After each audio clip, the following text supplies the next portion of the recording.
Tommy, I want to talk to you about anger because I feel like men are always labeled as angry and aggressors.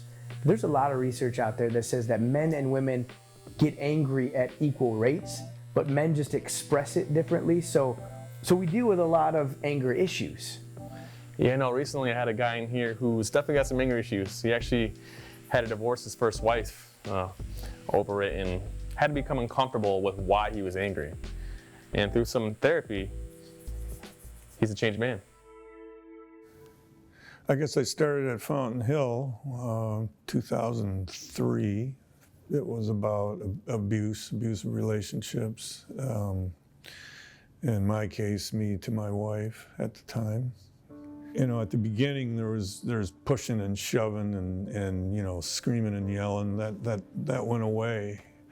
But you know, the physical abuse wasn't there, but my interior was the same.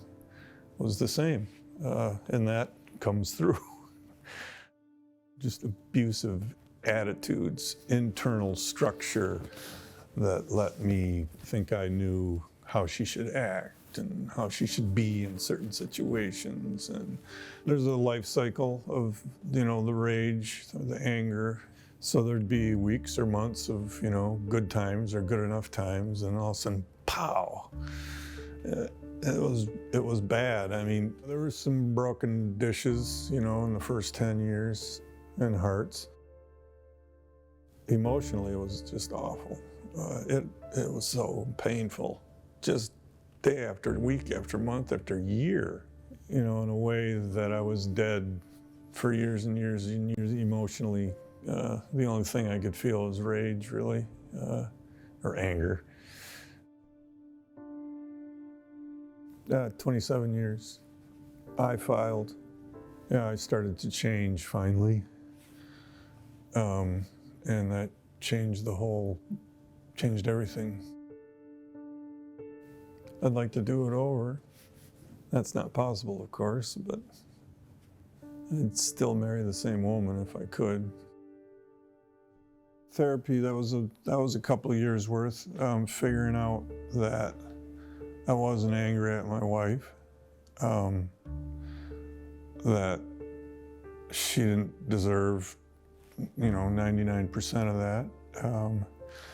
It was fearful discovering, you know, that I was angry, you know, really probably mostly with my father.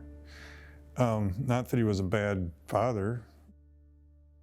The real strength of the therapy was the other men in the room. That's really scary. That's really scary. I'm still scared of it. That fear is right there. But learning how to exist with that fear and then just keep going, learning how to listen to my body, what it felt like physically inside to be angry, and starting to understand that it was okay to be angry. I could just be. I didn't have to do anything about it. I let it happen to me. I let people see inside. I let, particularly the other men in therapy. It's different now, my life. It's a much better life. I trim my dad's toenails now, so that's a big deal. You know, he's 93 now. That kind of touch that didn't happen between me and my father. You know, I don't particularly want to talk on TV or anything about my abusive past. I really don't.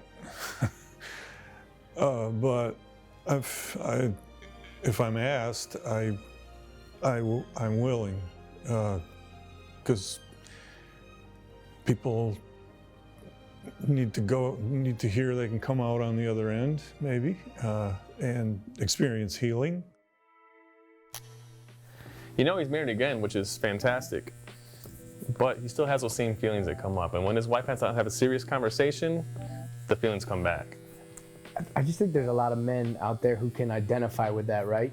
But hopefully his story, his vulnerability can resonate, and it can show them hope in their own journey. Up next on Close Cut Conversation. And I was ready to stop battling. A fight is a fight when you feel like you can win. But a fight is no good when you feel like you don't have a chance to win. How one man's struggle with anxiety pushed him to write goodbye letters to his children, and how a phone call saved his life.